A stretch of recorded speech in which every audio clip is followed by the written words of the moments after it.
Welcome back now. New Fox News polls show support for President Trump is rising now at 62% in the 2024 GOP primary. He holds a sharp lead over both Ron DeSantis and Nikki Haley. The poll also shows Trump beating Joe Biden in a hypothetical matchup by 4 points.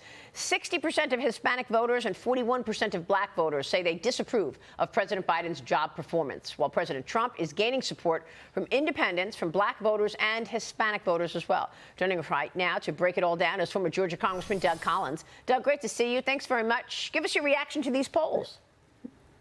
Well, I think it's just showing the stark difference between a Donald Trump presidency and a Joe Biden presidency. This is an interesting time because we're actually going to be able to compare records. And I think this is what people are seeing right now. They're seeing a time, as you just mentioned in the last segment, lowest border crossings in 20 years under Donald Trump, highest border crossings under 40 years under Joe Biden. We're seeing the U.S. across the world being disrespected, Iran, China, others just basically taunting the U.S. in many ways and our foreign policy. Again, under Donald Trump was very forceful and aggressive. I think these are the things that make the difference. But they're also seeing it in the community. Donald Trump always said that he wanted to see everybody rise. And I think that's a message that's rising among Hispanic voters and African-American voters. Yeah, and they're also saying, what have you done for me? You've had all of these promises made to me. Well, what have you done to me? Now I'm paying, X number of dollars for a dozen eggs, and I'm getting squeezed on my income. House Republicans are requesting a transcribed interview, meanwhile, coming up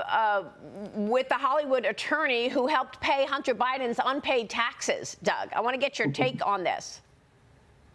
Yeah, they continue. This is, I think, the best thing that they can do is continue this investigation, highlighting what most Americans are now seeing is the just blatant double standard at the Department of Justice, number one, which you and I have talked about for years now. But also it's bringing to highlight that they're seeing that Joe Biden is not all that he said he'd been. And the people around him have a lot of questions to answer. By doing this, the committee is laying the foundation and showing the American people this is what's going on, especially fighting a Department of Justice that's not willing to move forward on a lot of these things. Your thoughts, Kayleigh, jump in. Yeah, Doug, I wonder where you see this impeachment inquiry leading. Do you have confidence that your former colleagues in the House would actually draw up articles of impeachment against the president if they were able to provide evidence of wrongdoing? We were talking about how earlier this past week, 8 Republicans voted against the impeachment of Alejandro Mayorkas.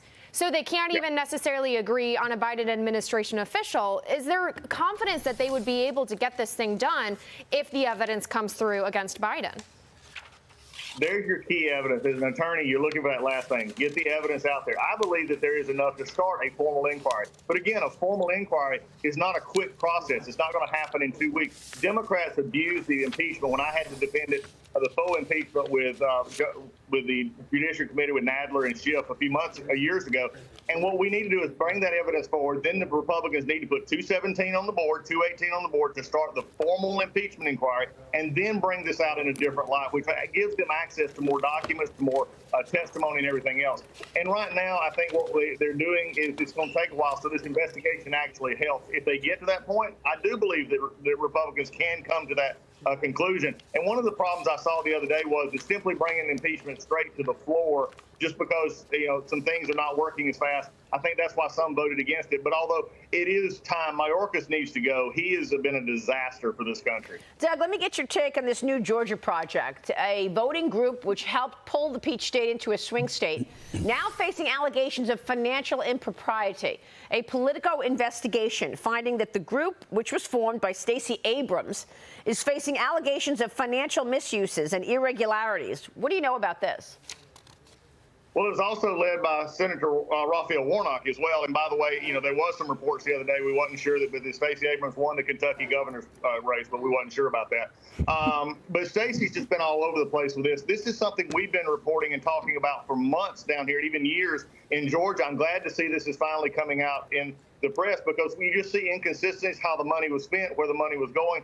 And really what they did was spend a lot of money and got not a lot for it because Georgia, although we had a couple elections with senators being elected, Georgia is still inherently a Republican state, as you can see from the governor on down. But this is something that's we brought this up during the campaigns. The media never wanted to cover it. Now they're covering it, a year in the rearview mirror. My hope is that some accountability will be held here because Stacey Abrams and Raphael Warnock have a lot of answering to do here.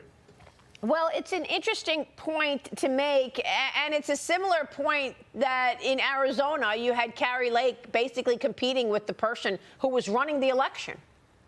Yeah. Yeah, it is. And I think this was a part of the issue that was coming up is you're looking at where were these outside groups, what were they doing, and how was the money being spent in Georgia, and in particular with this group, because it was hailed as this new way to, elect Democrats and this new way to get messaging out. And what we're now seeing was a lot of the money was not spent as it was supposed to be spent. And we saw this, all along. I think what this will do, hopefully, is across the country, people will start looking at a lot of this Democrat, quote, vote-getting machine, and then begin a deep dive into what's actually being spent to actually do this. Yeah, I mean, Kayleigh, I don't know about this this story. I haven't done any work on it, but this is a Politico investigation. Politico, and they're finding that this group formed by Stacey Abrams has facing allegations of financial misuses. I don't know, but it doesn't smell good at all. It just feels like there's so much corruption in the system. Yeah, and Doug, what do you think that Republicans can learn from this moving forward? In the past couple of election cycles, there's been a legitimate concern that Republican candidates have been massively outspent and that they're not doing the vote by mail programs that Democrats have really done a great job of doing. So what can Republican candidates do moving forward to compete with these methods?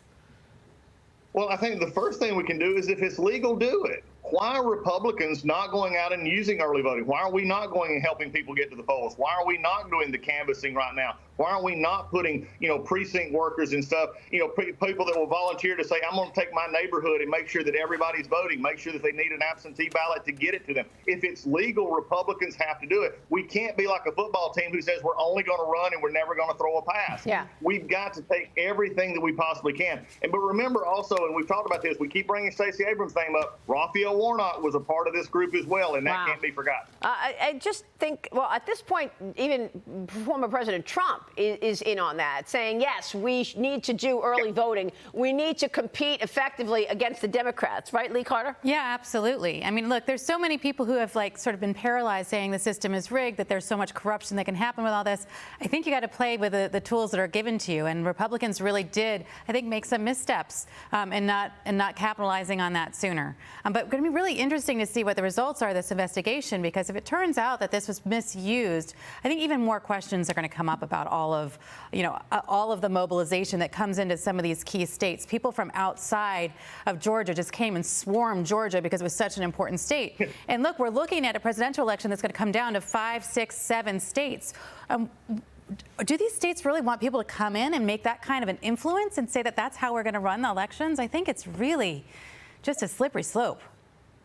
Yeah, we've been seeing this in Georgia for the last few cycles, and Ossoff and Warnock benefited a little bit, among some other things that happened down here in Georgia, among how the general elections and a primary and a general. There's some things that happened there. But remember, Georgia is also very resilient. We have it from our governor on down. All the constitutional officers won handily on a Republican ticket. But what I saw was Republican voters energized to go back out and make sure that their voice was heard. This is where I thought we as Republicans have to do a better job messaging and tell people why we believe in them. Too many times we just get in this idea of we're just saying everything's bad, Democrats are terrible, Biden's awful, the economy's terrible, and yet we're not saying, hey, here's what can be better if we're in office, and then doing it. And I think that's where we just got to do better job messaging, because people are really getting turned off because they're tired of all that's going on. Yeah, it's a great point, Doug. Good to see you this morning. Thanks very much.